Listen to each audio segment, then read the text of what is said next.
अस्सलाम वालेकुम। मैं मोहम्मद रिज़वान शहज़ाद एक नई वीडियो के साथ आपकी खिदमत में हाज़िर हूँ। आज की इस वीडियो के अंदर हम ऑफ्थल्मोलॉजी की या ऑप्टोमेट्री की ओपीडी के अंदर जो भी इंस्ट्रूमेंट्स यूज़ होते हैं उनके बारे में आपको बताएंगे कि उनके नाम क्या हैं और वो किस मकसद के लिए यूज़ किए जाते हैं। तो हमारी ओपीडी के अंदर जितने भी इंस्ट्रूमेंट्स मौजूद हैं उनके बारे में एक एक करके आपको डिटेल से बताते हैं। उनके यूजेज का तरीका वो और वीडियोस में एक एक करके हम डिस्कस करेंगे। आज की वीडियोस के अंदर जस्ट उनके नेम्स, उनके फंक्शंस के बारे में और उनको यूज़ कैसे करना है इस चीज़ों के बारे में आपको इन्फॉर्मेशन देंगे। क्योंकि जो है ना, काफ़ी सारी रिक्वेस्ट ये भी हैं कि हमें अभी तक इंस्ट्रूमेंट्स के नाम का नहीं पता, जो बिगनर्स हैं या जो उनके यूजेज कैसे होता है, उनको यूज़ कैसे करना है और कौन कौन से इंस्ट्रूमेंट्स हैं जो कि आई की ओपीडी में यूज़ होते हैं। तो ये सारे आज हम डिटेल से आप डिस्कस करेंगे इस वीडियो के अंदर। अच्छा जी, सबसे पहले तो ये इंस्ट्रूमेंट है एक, जिसको स्लिट लैम्प बायोमाइक्रोस्कोप कहा जाता है। और ये जो इंस्ट्रूमेंट है तकरीबन हर आई की ओपीडी के अंदर और ऑप्टोमेट्री और ऑप्थेल्मोलॉजी दोनों सेटअप्स के अंदर ये मौजूद होती है और ये प्राइम इंस्ट्रूमेंट है। और अब स्लिट लैम्प बायोमाइक्रोस्कोप इसको कहा जाता है क्योंकि ये जो है ना, ये बेसिकली इससे लाइट की एक स्लिट निकलती है जिसको डिफरेंट स्ट्रक्चर्स को देखने के लिए यूज़ किया जाता है। ये देखें, ये आपको नज़र आ रही होगी, ये स्लिट की तरह की लाइट है। और इसके अलावा ये माइक्रोस्कोप है जो कि चीज़ों को जो है ना, जो स्मॉल स्ट्रक्चर्स होते हैं जो जैसे कि आई है, इनको ये बड़ा करके दिखाती है, मैग्नीफाई करके दिखाती है स्ट्रक्चर्स को और फुल डिटेल से दिखाती है। अब ये जो हमारा जो एंटीरियर सेगमेंट के जितने भी स्ट्रक्चर्स हैं वो हम इसके ज़रिए से देख सकते हैं। और एंटीरियर सेगमेंट के पीछे पोस्टीरियर सेगमेंट के जो स्ट्रक्चर्स हैं उनको देखने के लिए, डिटेल से देखने के लिए हमें मैग्नीफाइंग लेंसेज यूज़ करने पड़ते हैं। और ये हमारे आई के जितने भी स्ट्रक्चर्स हैं ये सब इससे जो है ना, वो एंटीरियर सेगमेंट के स्ट्रक्चर्स वो सारे डिटेल से हम जो है ना देखने के लिए और उनको एग्ज़ामिन करने के लिए यूज़ करते हैं इस इंस्ट्रूमेंट को। अच्छा जी, तो ये दो इंस्ट्रूमेंट्स हैं और जो कि ये कॉमनली यूज़ होते हैं ये भी। और इनमें से जो ये वाला इंस्ट्रूमेंट है जिसको हम ऑफ्थाल्मोस्कोप कहते हैं और इसको डायरेक्ट ऑफ्थाल्मोस्कोप कहा जाता है। बेसिकली ये यूज़ होता है हमारी जो है ना, हमारा जो आकुलर मीडिया है उसको चेक करने के लिए वो क्लियर है या नहीं है। इसके अलावा जो पोस्टीरियर सेगमेंट में जो फंडस है उसको चेक करने के लिए मेनली इसको यूज़ किया जाता है। और इसके अलावा इसके और भी बहुत सारे फंक्शंस हैं जिनको हम एक एक करके नेक्स्ट वीडियो के अंदर डिटेल से पढ़ेंगे, क्योंकि फिर वीडियो बहुत लेंथी हो जाएगी। ये इसीलिए यूज़ होता है कि हमारा जो मीडिया है इसकी क्लैरिटी को देखने के लिए कि मीडिया क्लियर है या नहीं है, और जो फंडस है उसको एग्जामिन करने के लिए ये यूज़ किया जाता है।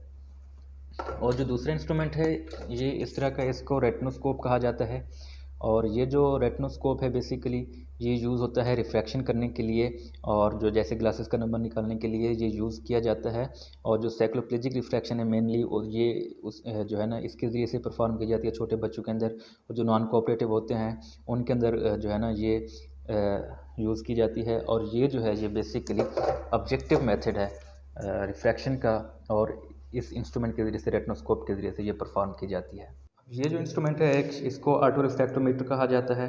और ये जो हमारे पास है ये ऑटो रिफ्रैक्टोमीटर है। आजकल के जो इंस्ट्रूमेंट जितने भी आ रहे हैं उनके अंदर क्रेटोमीटर भी इंस्टॉल्ड होता है, तो इसको ARK कहा जाता है, मतलब कि ऑटो रिफ्रैक्टो क्रेटोमीटर।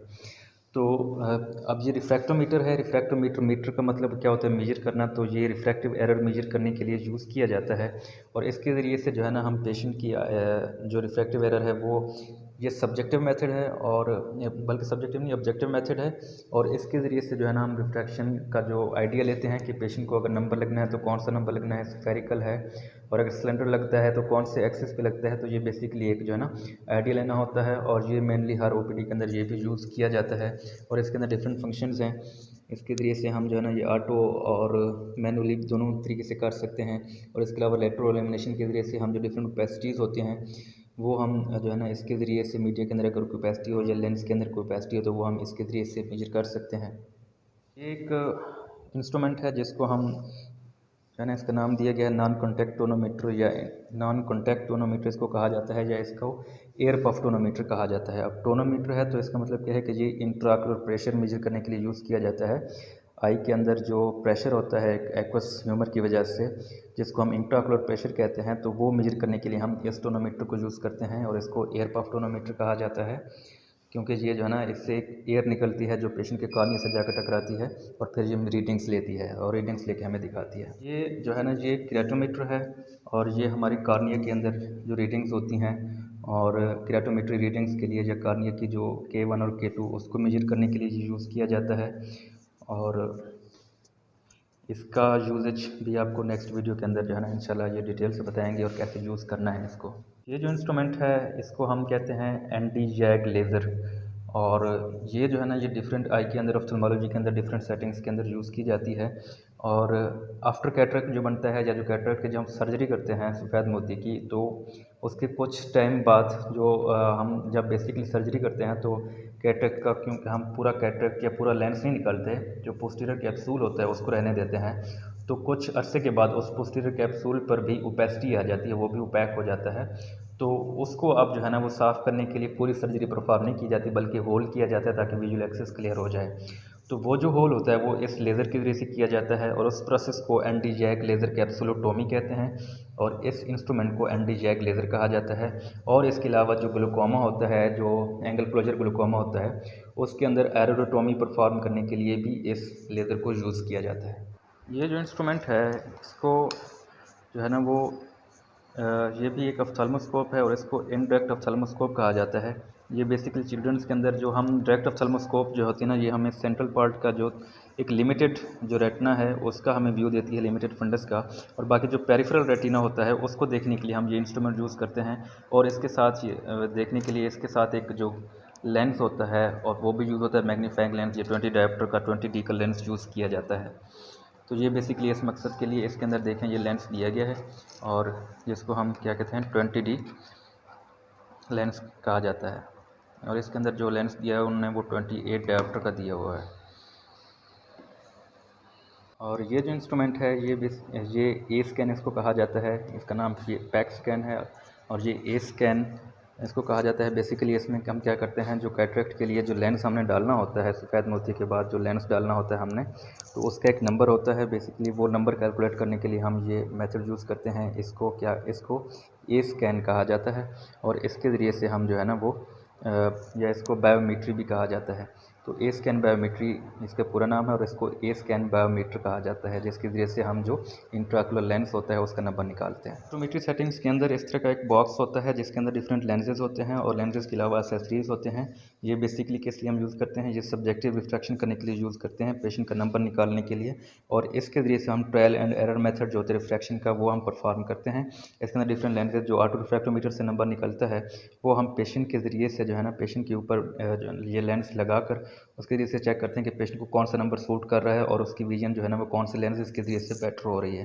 तो ये डिफरेंट स्फेरिकल और सिलेंड्रिकल लेंसेज दिए हुए हैं, इसमें ये प्लस लेंसेज भी हैं, ये कन्वेक्स लेंसेज भी हैं, और कनकेव सफ़ेयर्स भी हैं, कनकेव सिलेंडर्स भी हैं, उसके अलावा एक्सेसरीज भी हैं। ट्रायल बॉक्स का पूरा एक वीडियो मैंने डिटेल से बनाई हुई है, उसका जो लिंक है वो आपको डिस्क्रिप्शन में मिल जाएगा, वो आप जो है ना वो देख लें। तो इसके सारे के सारे जो यूजेज हैं वो आपको उसमें डिटेल से मिल जाएंगे। और इसके अलावा ये एक किस्म का 12 फ्रेम है, ये फिक्स पीडी के साथ आता है, जो प्यूपिल डिस्टेंस है इसका फिक्स्ड है। और इसके अलावा एडजस्टेबल पीडी के साथ भी डिफरेंट फ्रेम्स जो 12 फ्रेम्स हैं वो आते हैं, और इसके अंदर ही हम जो है ना एक्सेसरीज़ और लेंस प्लेस करके पेशेंट के आगे पेशेंट की आंखों के आगे लगाते हैं, और उसके ज़रिए से हम जो है ना ये लेंसेज प्लेस करते हैं, और उस तरह पेशेंट को रीड करवाते हैं चार्ट।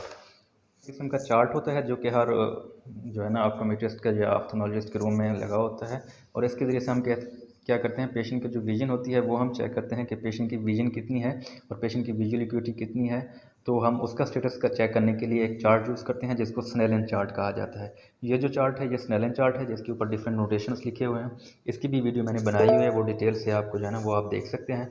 और इसके अलावा डिफरेंट और चार्ट्स भी अवेलेबल होते हैं जिनको लॉगमार चार्ट कहा जाता है, या और भी चार्ट्स होते हैं, तो वो भी यूज़ किए जाते हैं।